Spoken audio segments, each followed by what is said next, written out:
Potencia tus conocimientos. Evoluciona constantemente. El sector bancario y asegurador no espera. Ecuador necesita profesionales capaces con ganas de hacer un cambio positivo.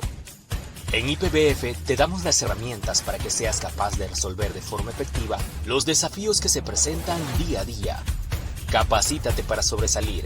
Conviértete en un experto en tu entorno laboral. IPBF, respaldados por la experiencia.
Muy buenas noches, gracias por la presentación.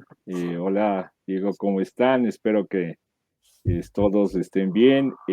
A la teleaudiencia, llamémoslo así, virtual, muchas gracias por haberse inscrito en este webinar organizado por el IPBF. Y bueno, yo creo que en honor al tiempo, quisiera dar inicio a este breve conversatorio y tratar dos temas realmente, tristemente, de actualidad de este momento en el país.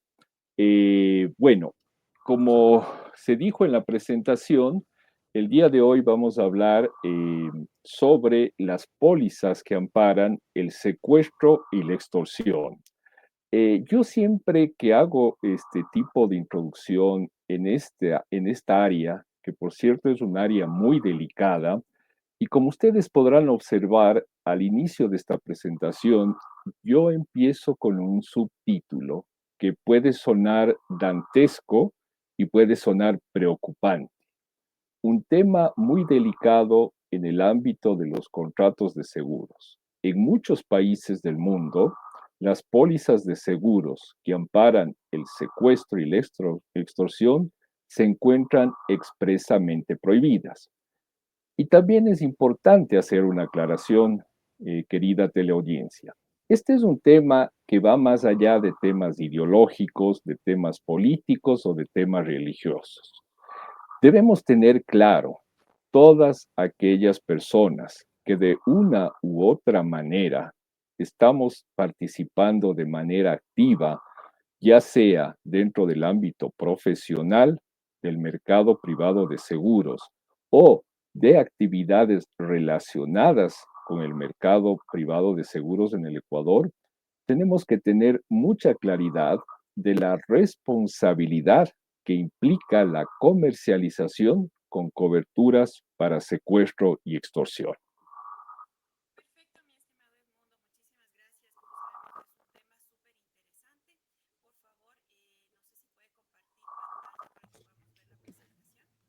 ¿Cómo no? Estimado Mundo, ¿cómo estás? Buenas noches. Sabes que estamos viendo tu pantalla, pero nos estás compartiendo el fondo total. Tal vez querías compartir la presentación. Sí, dame un segundito, por Chévere, mi favor. estimado Edmundo. Muchísimas gracias más bien por tu tiempo. Estamos muy ansiosos de arrancar este proceso. Buenas noches con todos. Exacto, ahí sí ya vemos. Puedes ampliarle más y estamos Oh, ahorita en módulo de borrador, no se ven sí, las diapositivas del lado izquierdo. dame un segundito y Claro, enseguida ahí, ok, ahí estamos viendo la vista de notas, o sea, estamos ok, viendo la pantalla en negro y estamos visualizando lo que debería, porque claro, como estás con otro monitor, aparece la de notas, entonces tal vez Dame, podrías dame un ponerle. segundito, ¿ya? Sí, no te preocupes, estamos aquí muy, muy dispuestos. Am, Tal vez, ahí estamos viendo en Ahí, cambio la ya. presentación en el borrador. Ok, Deberías, dame un breve segundo, que esto de ser ah, abogado y querida teleaudiencia eh, a- nos complica un hasta en las poco. mejores familias sucede, Sí, ¿no? oye, La magia está en vivo. y sigo con este Seguimos tema. viendo ahí estamos en cambio viendo el modo presentación en donde aparecen las notas Ahí, y ahí ahí debe. está la presentación global. Perfecto. Ok, Ahora sí, listo. Mil es todo el disculpas, escenario, mi estimado Edmundo. Por mil favor, solo para disculpas. recordarles a las personas que deseen, pueden dejarnos a todos en el lado, en el cajón izquierdo, las preguntas y las consultas a Edmundo para poderlas transmitir al cierre. Edmundo, Ok, todo tuyo. listo. Mil disculpas por el lapsus tecnológico. A veces siempre es el cuestionamiento de los abogados, pese a que el IPBF nos ha capacitado, pero, en fin, vamos. Voy a rebobinar un poquito lo que les decía, ¿no? El tema del secuestro y la extorsión en la actualidad es un tema gravitante, queridos telespectadores y queridos oyentes. ¿Por qué es un tema gravitante? Porque lamentablemente ha tomado una importancia que nunca debió haber tenido en nuestro país. Y como les decía verbalmente, y reitero mis disculpas por la falta de prolijidad en mi presentación, en muchos países las pólizas que amparan el secuestro y la extorsión se encuentran expresamente prohibidos. También les había comentado que este conversatorio es un tema que va más allá de temas ideológicos, políticos o menos aún religiosos. Yo voy a empezar haciendo un brevísimo resumen de tres hechos históricos. Sobre todo el primero es un hecho que a todos, de una u otra forma, lo debimos o lo debemos haber escuchado en algún momento. El famoso denominado síndrome de Estocolmo. ¿Qué debo entender yo o por qué se denominó este trastorno psicológico como síndrome de Estocolmo? Suecia, nos vamos a ubicar en este país nórdico, año 1973, un maleante, ojo, un maleante, un delincuente, planea un asalto a un banco en la ciudad de Estocolmo. Su intención no era la de secuestrar, era, entre comillas, únicamente robar el banco. Ingresa al banco por A o B razones. Este asalto se ve frustrado por las autoridades y por las alertas que prenden los funcionarios de la entidad financiera. Como les digo, nos vamos a retrotraer al año 1973. Durante este hecho delictivo, que empezó como un asalto a un banco, y la intención del perpetrador de este delito de robar y apropiarse el dinero nunca fue secuestrar a nadie. Pero una vez que se ve rodeado por la policía sueca, el hombre, en prevención de su integridad, decide tomar rehenes. Y aquí empieza un tema controversial, un tema raro de explicar, porque el momento que él toma los rehenes, y este secuestro duró aproximadamente 6 días, mucho ojo con lo que les voy a comentar, duró 6 días. No les puedo decir si 6 días es mucho o poco, como lo vamos a ver más adelante, pero durante estos 6 días, el secuestrador, digamos, ladrón originalmente y luego convertido en secuestrador, tuvo un trato especial con las personas retenidas al interior de la entidad financiera. Y es así que cuando al final, en el desenlace, ojo, aquí no hubo pago de ningún rescate económico. Aquí se negoció ciertas garantías, como por ejemplo el no asaltar por parte de las autoridades y hacer un rescate violento o forzoso, como se lo conoce. Pero durante estos 6 días, este secuestrador demostró ser, no sé si cabe la expresión, una buena persona con sus secuestrados. Nunca los maltrató.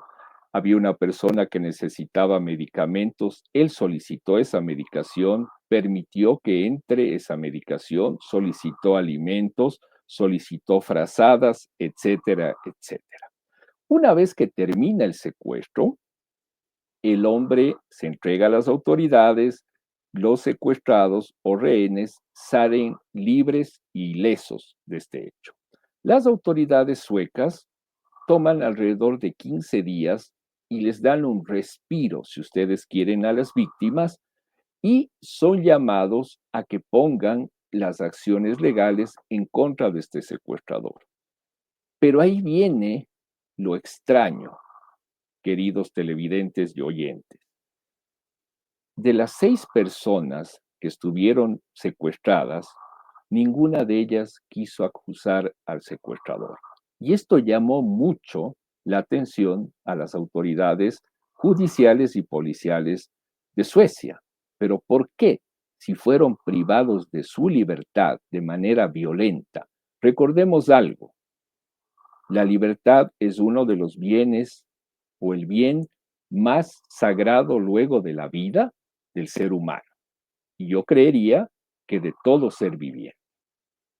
Acordémonos que en la Revolución Francesa se hablaba de libertad, igualdad, ¿ya? Entonces, llamó la atención este hecho particular de este apego. Mucha gente ha llegado a confundir y alguna vez me decían el mundo es que se enamoró a alguien del secuestrador. No, no, no. Es un tema de apego al secuestrador, al violentador de la libertad. Es más, se pidió a la OMS que haga un estudio psicológico, psiquiátrico sobre este tema, quizás con la prerrogativa de que a futuro este síndrome, al ser considerado como una afectación especial, podría, o se pensó por determinados abogados y grandes jurisconsultos de la época, podría servir inclusive como un atenuante. Pero aquí voy a ser duro y creo que le doy la razón a la OMS.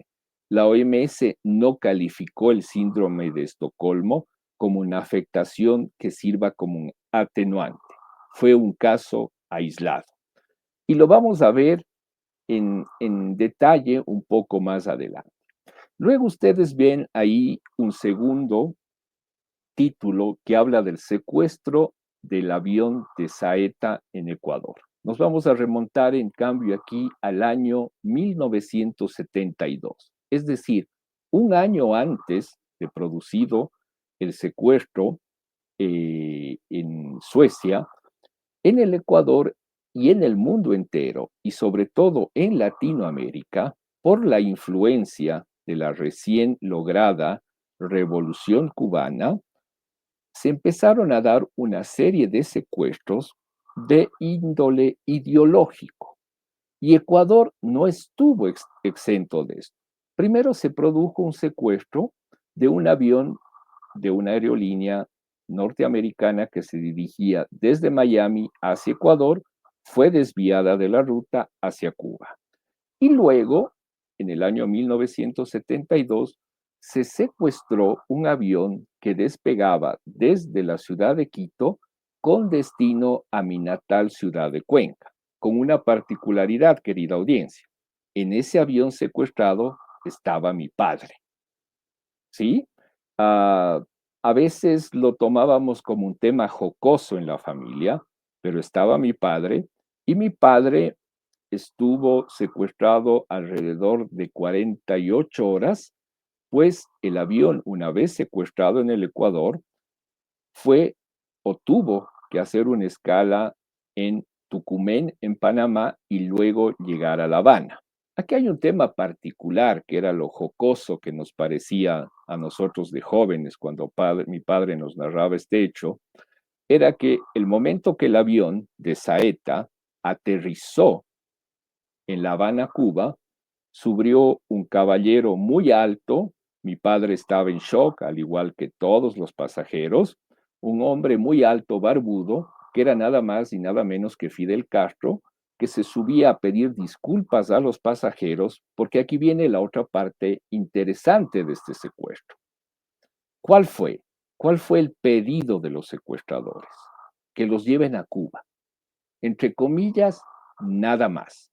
Pero ojo, ya violentaron la libertad de todo el equipo del avión, piloto, copiloto y en esa época ingeniero de vuelo y auxiliares de vuelo, y además violentaron la libertad de los pasajeros. Finalmente, los secuestradores se bajaron, fueron recibidos como héroes en La Habana. El avión pernoctó en La Habana, al día siguiente regresaron, tuvieron que hacer otra escala en Panamá y finalmente regresaron a Quito. ¿Hubo víctimas aquí? Ninguna. ¿Ya? Entonces, vemos que el síndrome de Estocolmo nació en un asalto bancario que derivó en un secuestro. Pero vemos ya en este secuestro del avión de Saeta, motivado por una ideología que ventajosamente no causó víctimas, pero ojo, ya podemos observar que aquí el secuestro atenta no solo contra la integridad personal del ser humano, sino también en contra de su patrimonio. ¿Quién sabe cuántas personas que iban en ese avión de Saeta o los secuestrados de Estocolmo tenían que realizar acciones comerciales o simplemente el hecho de ser privados de su libertad? ¿Qué se pidió a cambio en estos dos primeros secuestros que estoy poniendo como ejemplo? En el uno, garantías de vida. Al secuestrador de Estocolmo, que no lo maten. Y a los secuestradores del avión de Saeta, que los lleven a La Habana, Cuba. No les hicieron absolutamente nada a los pasajeros ni a la tripulación. Y luego viene, mil disculpas, luego viene otro secuestro.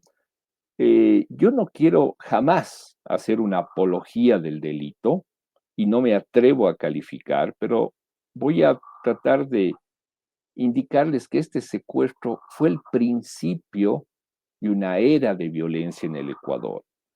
Estamos hablando de un periodo en los años 80, en la década de los 80, en donde empezó una incipiente rebelión o una incipiente aparecimiento de grupos armados, ojo, supuestamente con tinte ideológico.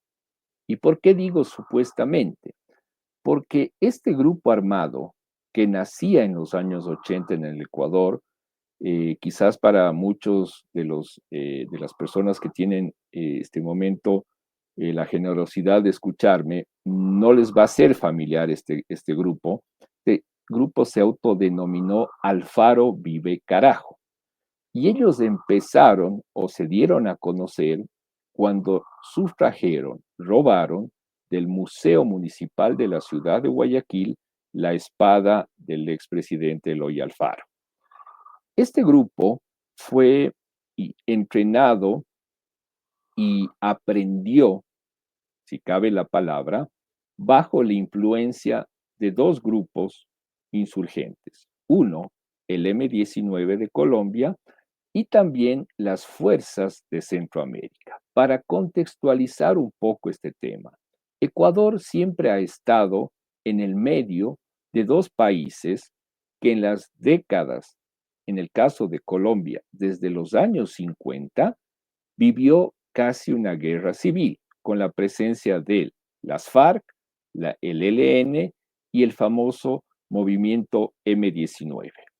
Y al sur, en el Perú, que también fue un país vecino, siempre sacudida por dos fuerzas terroristas.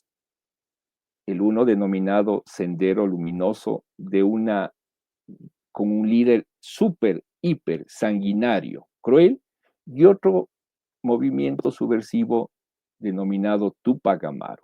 Pero ustedes siempre deben escuchar que antes, hasta hace unos 10 o 15 años, al Ecuador se lo denominaba como una isla de paz. Sí, porque era increíble que estando en el centro de estas dos naciones que casi vivían una guerra civil durante muchos años, en donde existieron una serie de ataques eh, eh, explosivos, una serie de matanzas. Ah, y me estaba olvidando en Colombia todo el tema de los cárteles de la droga. Entonces, este grupo subversivo, Alfaro Vive Carajo, fue entrenado por estas organizaciones de Colombia y además recibieron entrenamiento en Centroamérica. Esa es otra parte de la historia. Centroamérica, algunos países como El Salvador, como Nicaragua, vivieron no uno, dos, tres, vivieron más de 15, 20 años en guerras civiles. Entonces, se produce aquí un hecho extraño. Aparece Alfaro Vive con la influencia del movimiento M19 y empiezan a dar sus primeros golpes en el país. ¿Y cuáles eran estos primeros golpes? Robar al sistema financiero. Esto se repitió enseguidilla, ya el sistema financiero se puso en alerta, las autoridades se pusieron en alerta, y una de las características de este tipo de grupos subversivos es tratar de evitar que sus grandes cabezas caigan en manos de la justicia. Como ya estaban sobre aviso las autoridades ecuatorianas y las entidades financieras, en un asalto frustrado en la ciudad de Guayaquil, cayó uno de los dirigentes del movimiento subversivo Alfaro Vive Carajo, de la aún incipiente movimiento subversivo Alfaro Vive Carajo. Pero ¿qué ocurrió? En este incidente o en este asalto fallido cayó, reitero, uno de los líderes. Y claro, se tuvo que cambiar la operatividad. Y suena muy coherente, muy empresarial lo que les digo, ¿no? Se tuvo que cambiar la operatividad. Y el M19, ¿qué es lo que aconseja al incipiente grupo Alfaro Vive Carajo? Ya no sigan asaltando bancos. Hay mucha exposición. En su país, léase el Ecuador, nadie se cuida de los secuestros.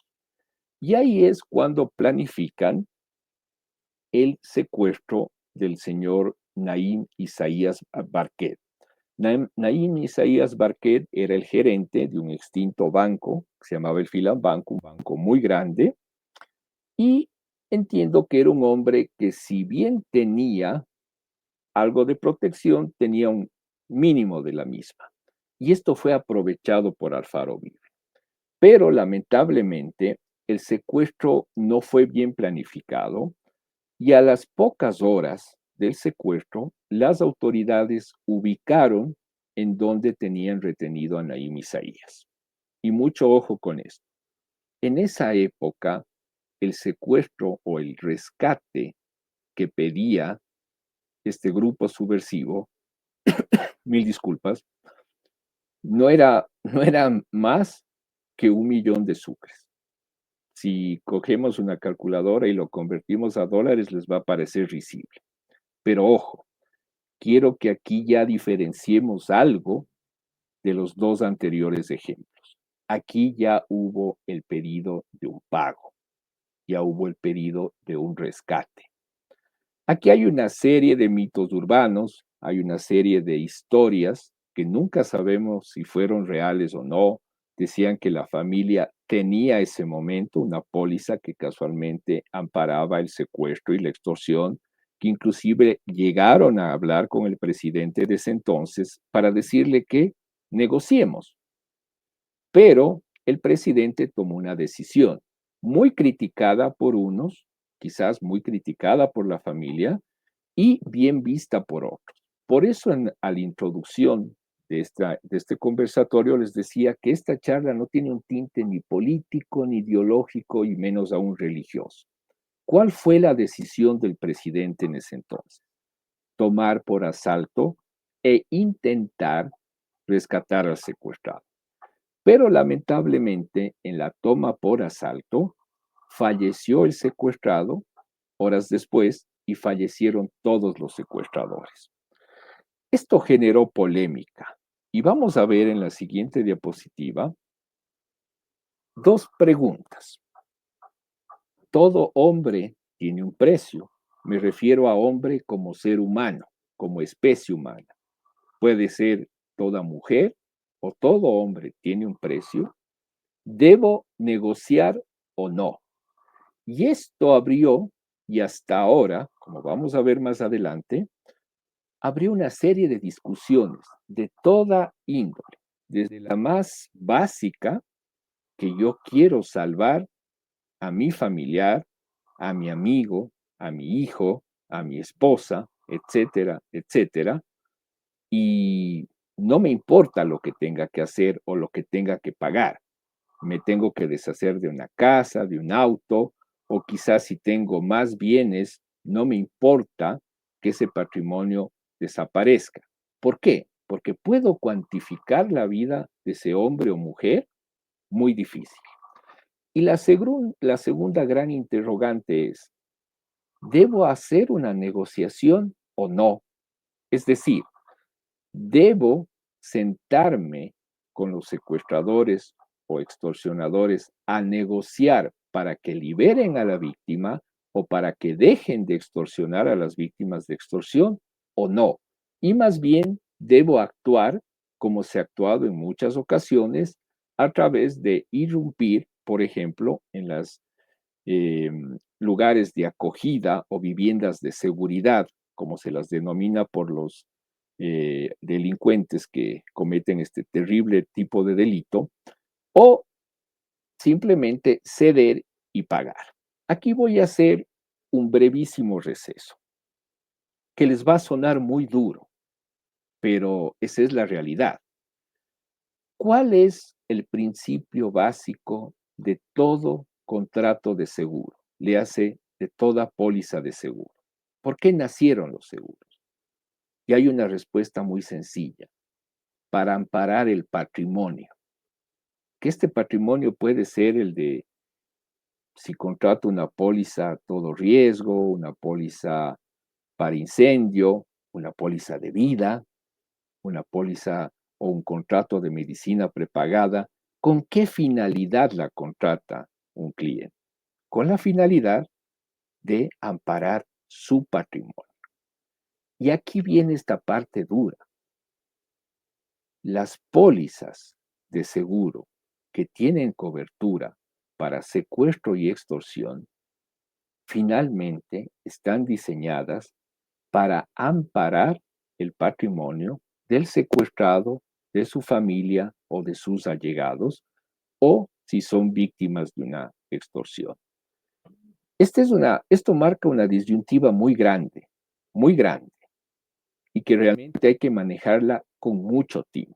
Por eso esta pregunta, que podía sonar ridícula: ¿todo hombre tiene un precio? ¿Negocio o no con delincuentes? Quizás el Estado puede tener una premisa: yo no negocio con delincuentes.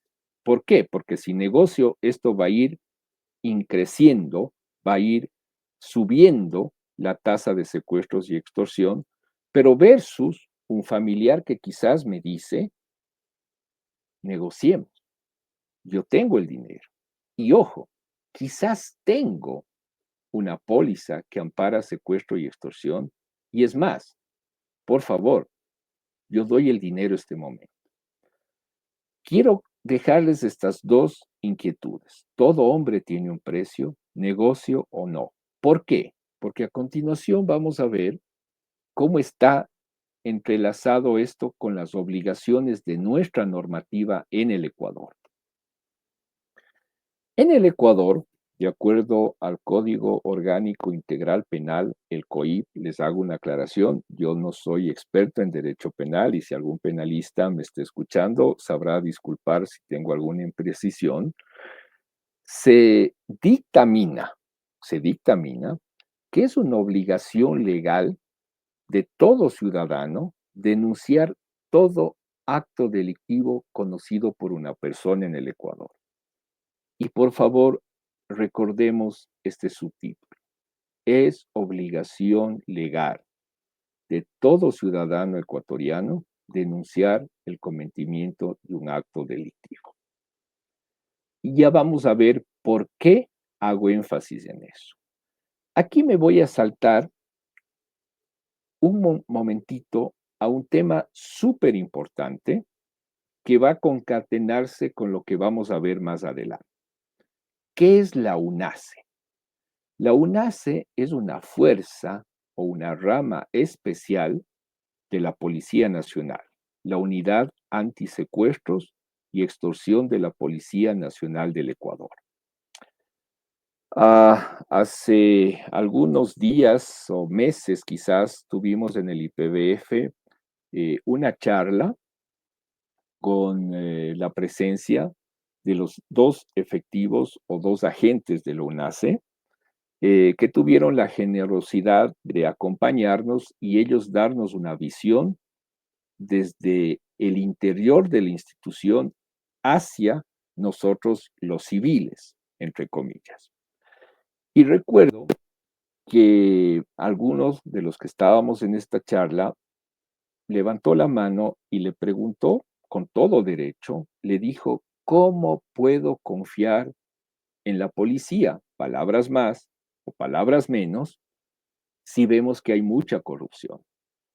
Yo estaba dando una charla como esta y me puse medio nervioso porque creí que les estaban incomodando a los señores agentes del UNACE. Intenté, no sé si la palabra es defenderlos, pero uno de los agentes me dijo, Edmundo, déjame yo contesto. Y contestaron con hechos ciertos, queridos televidentes, queridos oyentes. La efectividad de la UNACE para resolver casos de secuestro y extorsión en el país es del 98%.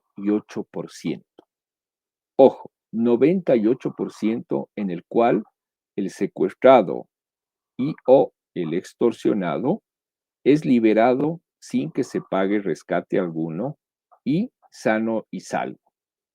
Y ustedes me dirán, ¿y ese 2%, Edmundo, en dónde queda? Casualmente es el 2% que decidió o no comunicar esto a la autoridad e intentar negociar por su lado, o ya informó de manera tardía a la UNACE sobre el secuestro. Esto es importante que lo tengamos claro. ¿Por qué? Porque, como les decía, es obligación de todo ciudadano el denunciar un delito del cual uno tenga conocimiento. El Código Orgánico Integral Penal, que es el cuerpo legal que regula todos los delitos en el Ecuador, en el artículo 161 nos habla del secuestro, pero quiero que pongan mucha atención a esto. Únicamente el subtítulo es el secuestro, es decir, la privación en contra de la voluntad de una persona. Pero vemos que el artículo 162 nos habla ya de un secuestro extorsivo. Y claro, este tipo penal narrado en el artículo 162 se hace más amplio, porque aquí hay una serie de agravantes. Una de ellas, el pago o el pedido por parte de los secuestradores de algo a cambio de. Y es más, se endurecen las penas cuando concurren ciertas situaciones o ciertas agravantes, como por ejemplo la edad, los días del secuestro, si resulta con lesiones del secuestrado, etcétera, etcétera, el artículo 162 incrementa las penas. Este es un tema muy peculiar en el cual el suscrito ha tenido que analizar de lado 2 o 3 casos. El artículo 163, en cambio, describe otro delito, que es la simulación del secuestro. Es decir, cuando una persona, y mucho ojo, que quizás teniendo una póliza que ampare el secuestro y la extorsión, por A o B o C razones, decide simular un secuestro. Y mucho ojo con eso. Yo conozco una persona que hasta ahora está cumpliendo 2 años de prisión por simular su secuestro. ¿Ok? La extorsión. El código igual, el Código Orgánico Penal Integral, define a la extorsión como la presión que se ejerce sobre una persona, ya sea de manera física, de manera psicológica, bajo amenazas para la obtención de réditos económicos. Réditos económicos que puede ser dinero, la entrega de bienes, etcétera, etcétera. Y el mismo Código Orgánico Integral Penal trata la extorsión en los artículos subsiguientes y les da la misma categorización a los agravantes que les daba al secuestro. Es decir, si una persona menor de edad es extorsionada, si una persona mayor de 65 años es extorsionada, va a tener una mayor pena de prisión. Si sale o verdaderamente llegan a ejecutar un acto dañino en contra de la persona extorsionada, va a tener una pena de prisión mayor. En todo caso, en la extorsión, por principio, no hay la privación de la libertad. Es únicamente la amenaza. Retiro mi palabra. No es únicamente, es la terrible amenaza de que si no hago algo que los delincuentes me piden, ellos van a hacer daño a mí o a alguien de mi grupo o a mi actividad. Ok, vamos a entrar ya en el grupo o en el texto de este conversatorio. El seguro de raptos y secuestros.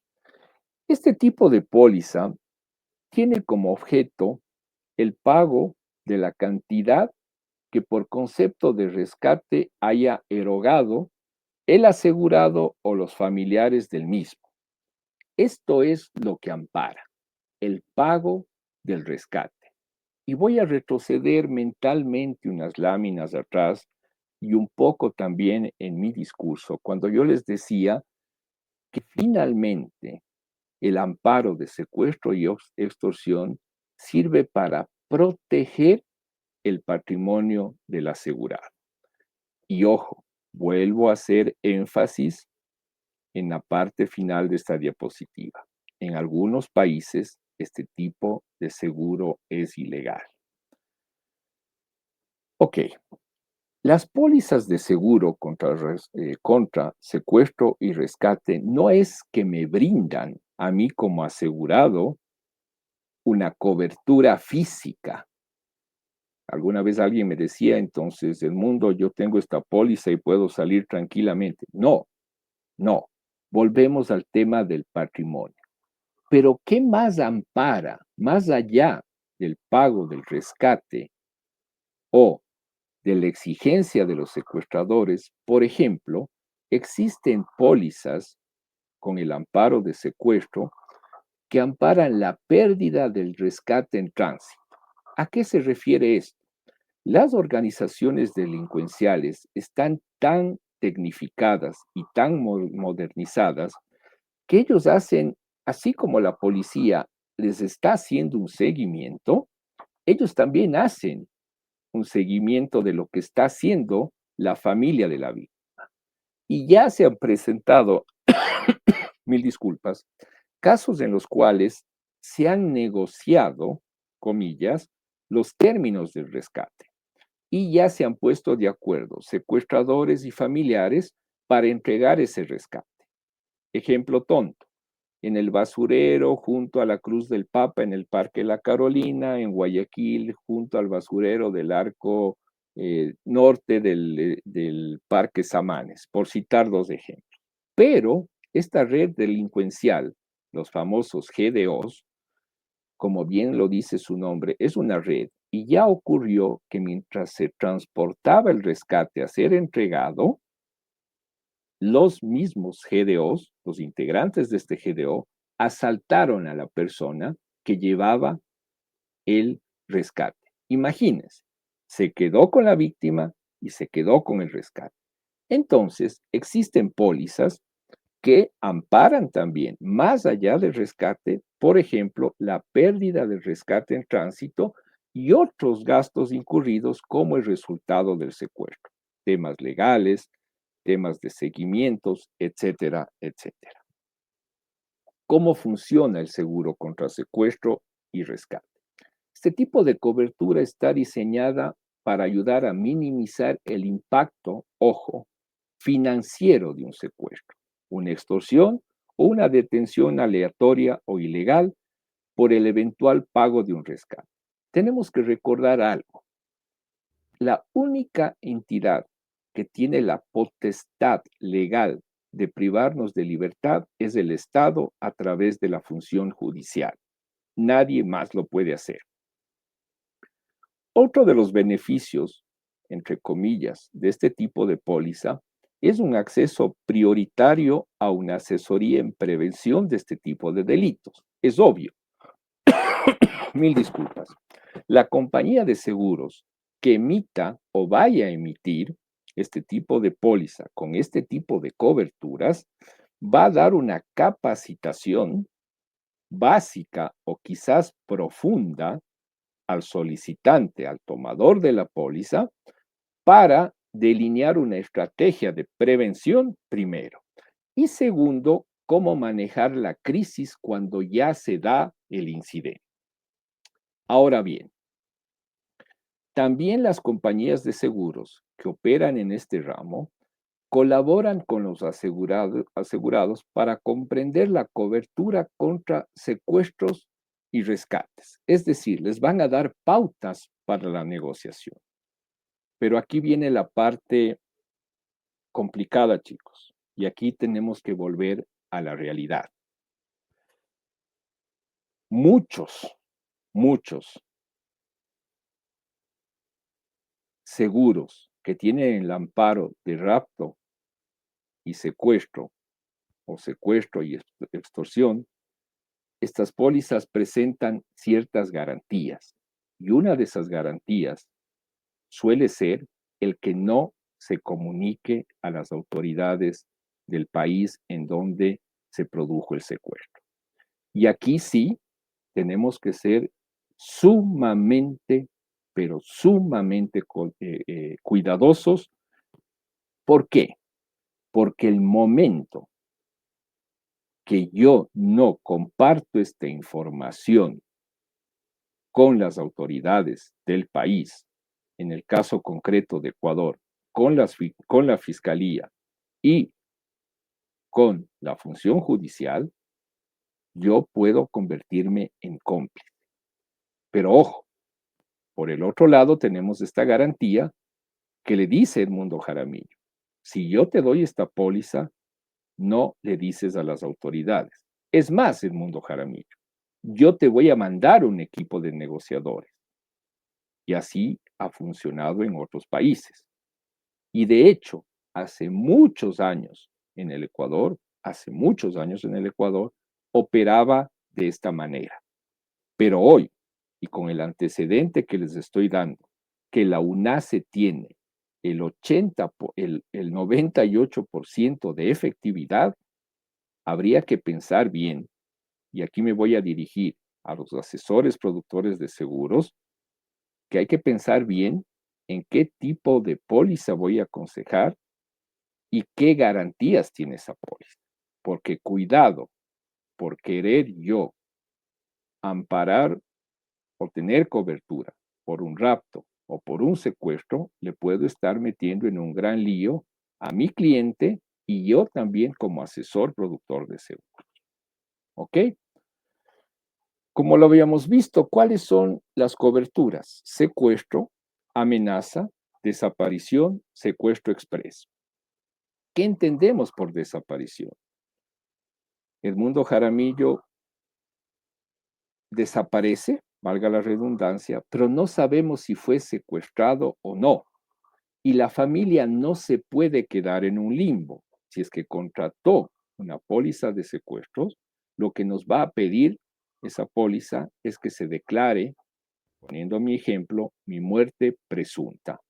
Y ahora, por la lamentable popularidad que tiene el famoso secuestro express, que es el hacer ese tour con la pobre víctima por los bancos o cajeros automáticos retirando dinero, esta cobertura se está dando también en los países en donde se prevé y se acepta este tipo de RAP. Adicionalmente a esto, existe una cobertura por interrupción del negocio. Existen casos en los cuales hay personas que al haber sido secuestradas, la productividad de determinada actividad comercial o profesional obviamente va a dejar sin ingresos y va a generar un eventual lucro cesante o un eventual daño emergente. Esto también es amparado por este tipo de pólizas. Y obviamente en la actualidad, la interrupción del negocio por extorsión cibernética. Es decir, se cogen todos los datos del Edmundo Jaramillo y ni siquiera los van a usar, sino no me los liberan. Y hemos visto que en algunas instituciones públicas y privadas se ha cometido esto. ¿Cómo terminó o cómo se solucionó ese tema? Nunca lo sabremos. Pero fue un hecho cierto, al menos de una entidad pública, CNT, hace 2 años. Toda la información de CNT fue secuestrada y CNT perdió gran cantidad de información de ustedes, mía, que esperemos no estén en tan malas manos, y finalmente, en teoría, se le devolvió por parte de los secuestradores y extorsionadores cibernéticos esa información. También se prevé una evacuación de seguridad de emergencia, es decir, si es que yo veo que ya mi situación es de inminente secuestro o la extorsión es de tal magnitud y envergadura, la póliza va a cubrir que yo salga del país, salga de la ciudad, y eso va a amparar también la póliza. Gastos de retirada de productos. Hay un caso célebre en Chile donde unos secuestradores, valga también la redundancia, secuestraron productos alimenticios y los alteraron. Y amenazaron a la empresa que producía estos productos alimenticios, gravísimo esto, que los iban a contaminar y que si no les daban X cantidad de dinero, las iban a distribuir en pequeños comercios de Chile, no en los grandes abastos o supermercados, sino en pequeños comercios de Chile. Entonces, que si no querían que hagan eso, paguen un rescate. Obviamente también se encargarán de cubrir lo que son las amenazas o para dejar o amparar o ayudar a que cesen las amenazas de acoso. Todos estos gastos se reembolsan. Además, cuando el asegurado haya tenido que, de su patrimonio, previo a activar la póliza, haber tomado medidas de precaución. Por ejemplo, no alcanzó a pedir un viaje de evacuación y lo hizo por sus medios. Compró un avión, un pasaje de avión hacia Colombia, los Estados Unidos, etcétera. Tuvo que hospedarse en un hotel. La póliza va a analizar si esos gastos son razonables, si es que el riesgo era razonable para que haga eso, y obviamente estará amparado. Aquí, este es un tema que, como les decía, es decisivo, es decisivo. Si nosotros encontramos que alguna compañía de seguros vaya a emitir una póliza de esta naturaleza y me exige como una garantía el que no yo asista ante las autoridades, habrá que analizarlo muy bien. ¿Por qué? Reitero, nos estaríamos volviendo cómplices de los delincuentes.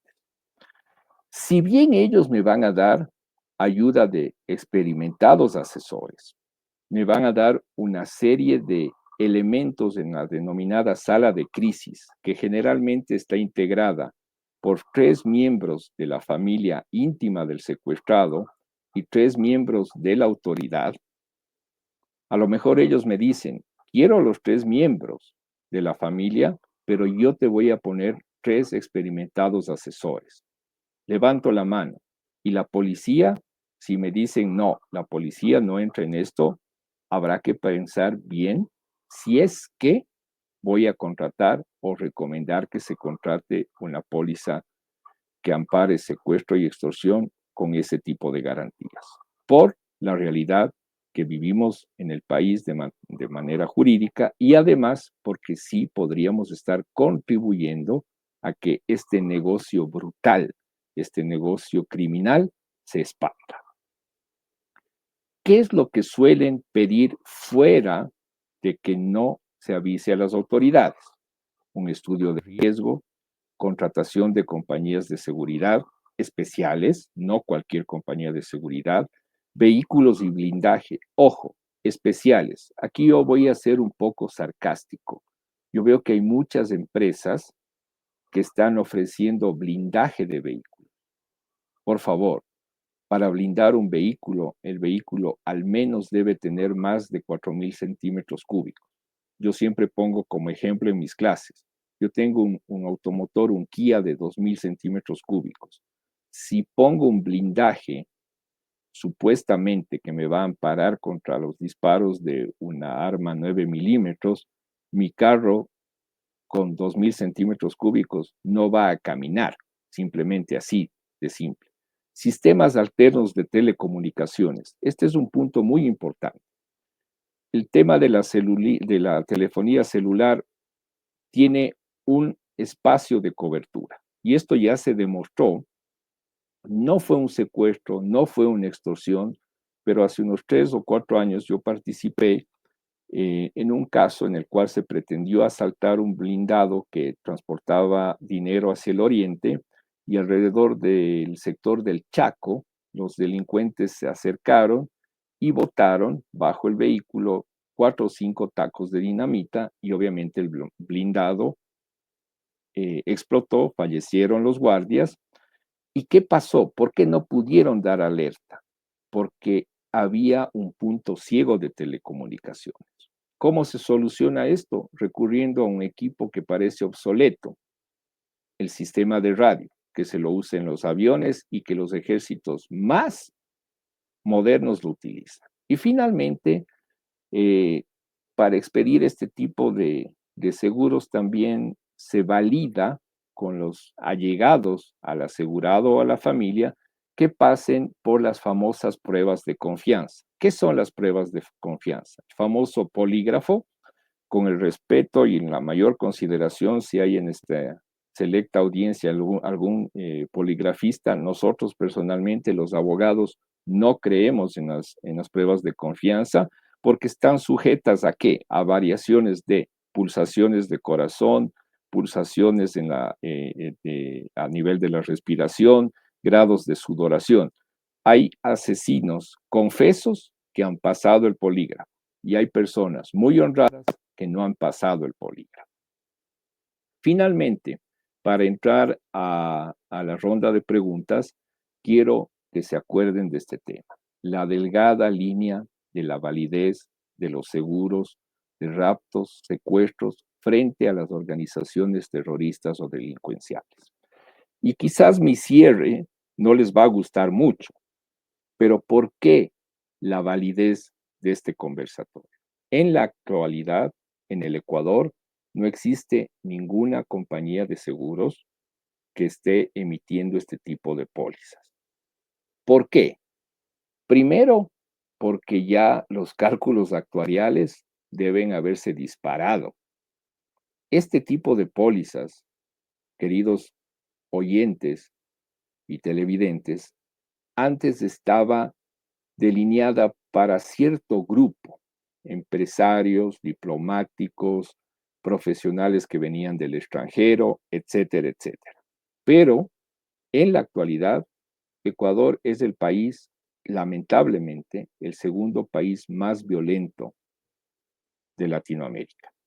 Entonces, aquí no hay ninguna compañía, me refiero a ninguna, domiciliada en el Ecuador que esté brindando este tipo de cobertura como tal.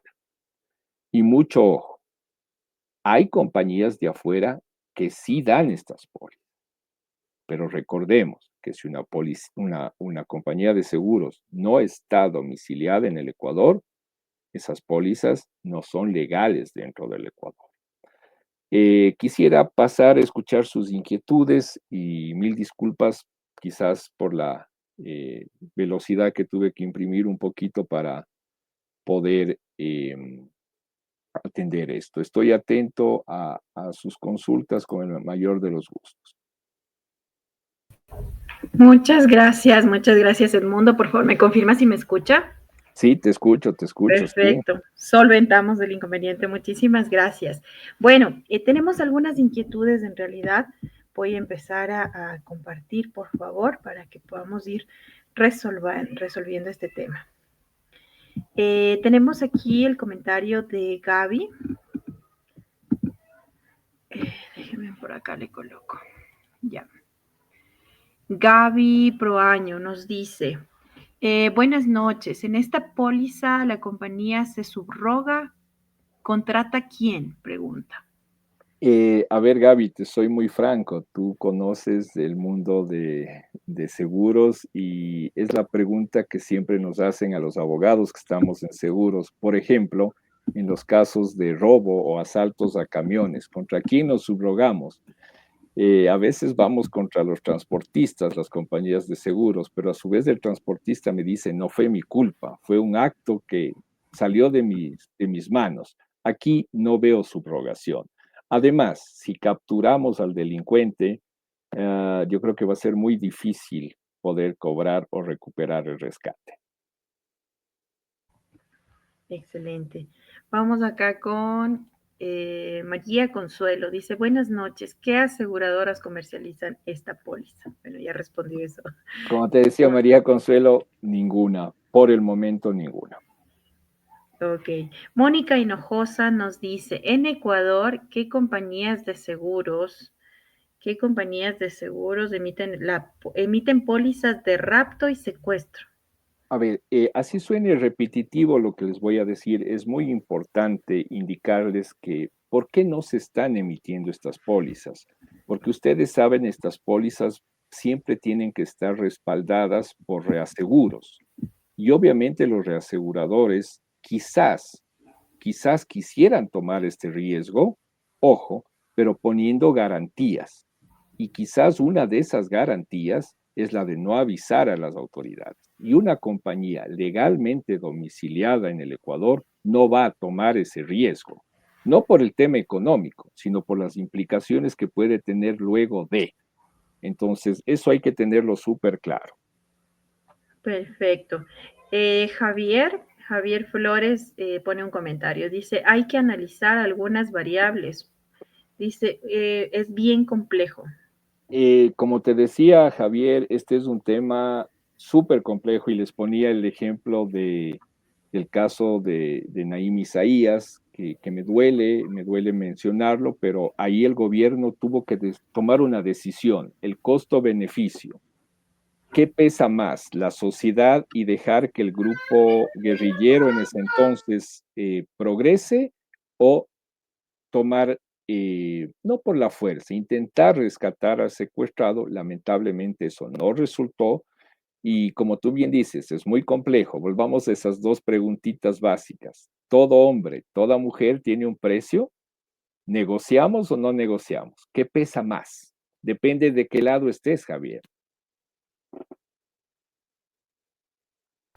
Perfecto, Edmundo. Tengo acá, bueno, hay dos preguntas más que es referente justamente a qué aseguradoras en Ecuador dice, ¿es legal este tipo de pólizas? Ya respondió también. Tenemos otra de Francisco, dice qué compañías ecuatorianas tienen ese producto. Y Patricia, tenemos por acá Patricia Rosero Hernández, dice, ¿y qué pasaría si se compra una póliza del exterior? Finalmente resuelve el objetivo.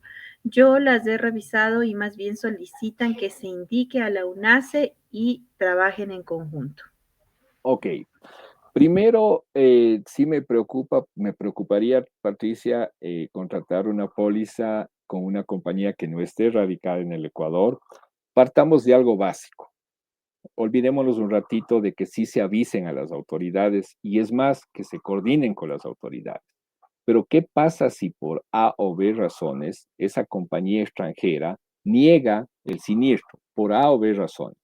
¿Ante quién recurro? ¿Ante qué autoridad? Tendré que irme al país de origen, pero aquí la superintendencia no es capaz de resolver eso, no porque no porque no pueda, sino porque la compañía no existe. Y dos, la persona que comercializó una póliza de una compañía de seguros no nacionalizada aquí no estaría obrando bien. Ese es mi criterio. Yo soy muy conservador en ese tema. Excelente, mi estimado Edmundo. Y bueno, Doris Cadena nos pregunta, dice, fuera del país, ¿qué compañías ofrecen ese tipo de seguros? Ahí creo que Patti nos podría dar de pronto un poco más de info.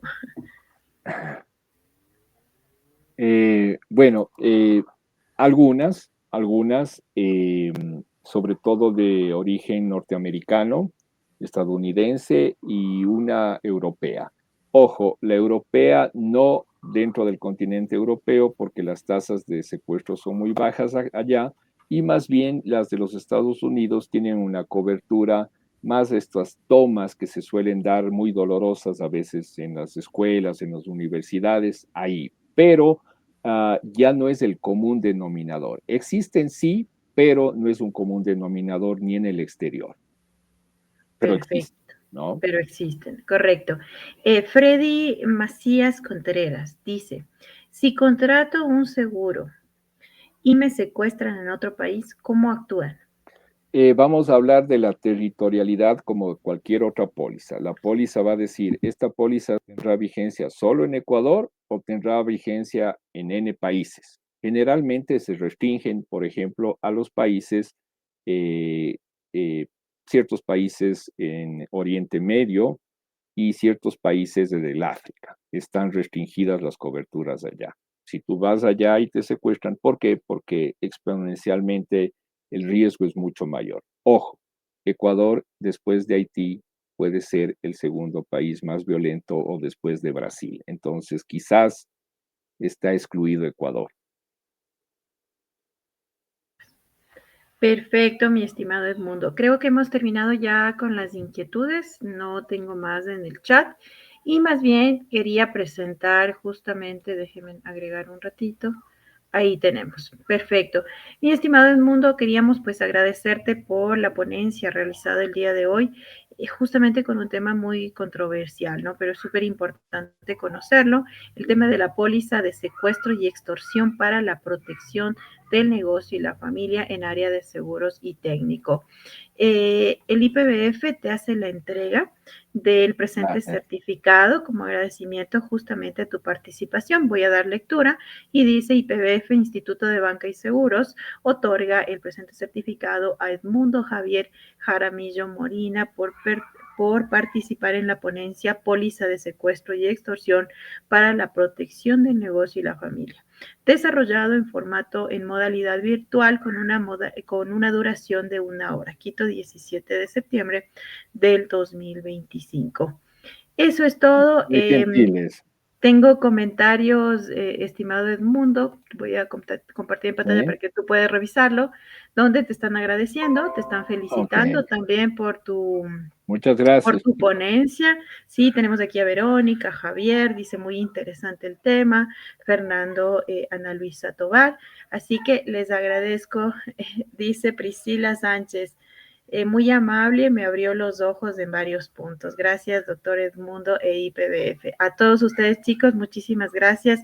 Recuerden visitar nuestra página web. Siempre tenemos, por lo general, son 2 webinars gratuitos al mes, así que les invito a revisar nuestra landing. Ahí está justamente el link donde ustedes pueden revisar la oferta académica y también están justamente los webinars.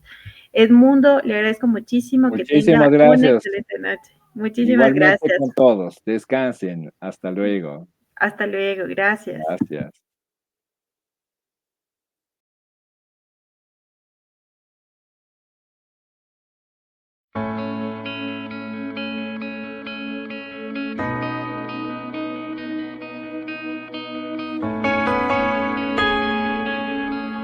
Si estás emprendiendo en el mundo del brokeraje y deseas brindar una asesoría integral a tus clientes, te comento que el IPBF ha diseñado un programa exclusivo para ti. Se llama Programa de Gerencia para Brokers de Seguros. Este programa tiene 2 módulos de capacitación. En el primero veremos todo lo que tiene que ver con gerencia técnica, con materias como actualización de normativa legal vigente, ramos generales y ramos de vida. El módulo 2 es gerencia comercial con 4 materias que incluye innovación, marketing, ventas y finanzas. Un programa que se va a desarrollar en el transcurso de 5 meses y al final tú recibirás una doble certificación, una a cargo del IPBF y la otra con el aval de EDES Business School. Te esperamos. Potencia tus conocimientos. Evoluciona constantemente. El sector bancario y asegurador no espera. Ecuador necesita profesionales capaces con ganas de hacer un cambio positivo. En IPBF te damos las herramientas para que seas capaz de resolver de forma efectiva los desafíos que se presentan día a día. Capacítate para sobresalir. Conviértete en un experto en tu entorno laboral. IPBF, respaldados por la experiencia. Si estás emprendiendo en el mundo del brokeraje y deseas brindar una asesoría integral a tus clientes, te comento que el IPBF ha diseñado un programa exclusivo para ti. Se llama Programa de Gerencia para Brokers de Seguros. Este programa tiene 2 módulos de capacitación. En el primero veremos todo lo que tiene que ver con gerencia técnica, con materias como actualización de normativa legal vigente, ramos generales y ramos de vida. El módulo 2 es gerencia comercial con 4 materias que incluye innovación, marketing, ventas y finanzas. Un programa que se va a desarrollar en el transcurso de 5 meses y al final tú recibirás una doble certificación, una a cargo del IPBF y la otra con el aval de EDES Business School. Te esperamos.